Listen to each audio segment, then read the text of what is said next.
গ্রীষ্মের তীব্র খরতাপ আর ভ্যাপসা গরমে পড়ছে সারা দেশ। বিশেষ করে দিনাজপুর সহ উত্তরের জনপদ এবং দক্ষিণ পশ্চিমাঞ্চলের জেলা যশোরে তীব্র তাপপ্রবাহে জনজীবন ওষ্ঠাগত হয়ে পড়েছে। বাতাসে অতিরিক্ত আর্দ্রতার কারণে ভ্যাপসা গরমে সবচেয়ে বেশি ভোগান্তিতে পড়েছেন শ্রমজীবী ও খেটে খাওয়া মানুষ। প্রতিনিধিদের তথ্যচিত্রে জানাচ্ছেন লিওন আজাদ। আকাশে মেঘের দেখা নেই, আছে কেবল তীব্র রোদের খা খা উত্তাপ। টানা 4 দিন ধরে দেশের সর্বোচ্চ তাপমাত্রা বিরাজ করছে দিনাজপুরে। তীব্র রোদ আর ভ্যাপসা গরমে স্থবির হয়ে পড়েছে এই অঞ্চলের স্বাভাবিক জীবনযাত্রা।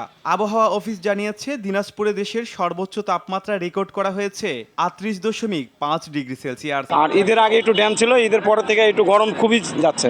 হ্যাঁ, রস আমি ভালোই ব্যবসা করতেছি। প্রচণ্ড গরমে কোনো কাজ কাম করা যাচ্ছে না একদম। এদিকে উত্তপ্ত আবহাওয়া আর বাতাসের অতিরিক্ত আর্দ্রতার দাপটে কাহিল যশোরের মানুষও। জেলায় সর্বোচ্চ তাপমাত্রা রেকর্ড করা হয়েছে 37 ডিগ্রি সেলসিয়াস। তবে বাতাসের আর্দ্রতা 54 থেকে 65% মধ্যে ওঠানামা করায় প্রকৃত অনুভূত তাপমাত্রা অনেক বেশি।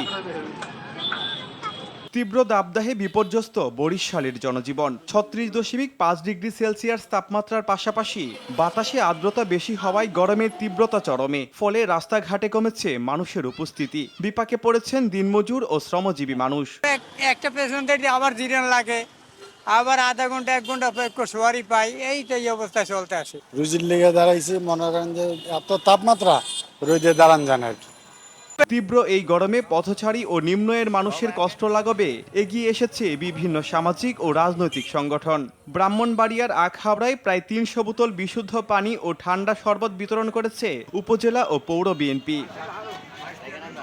তীব্র দাবদাহের এই অস্বস্তিকর গরমে মাগুরা জুড়ে জনপ্রিয় হয়ে উঠেছে কচি তালের শাঁস।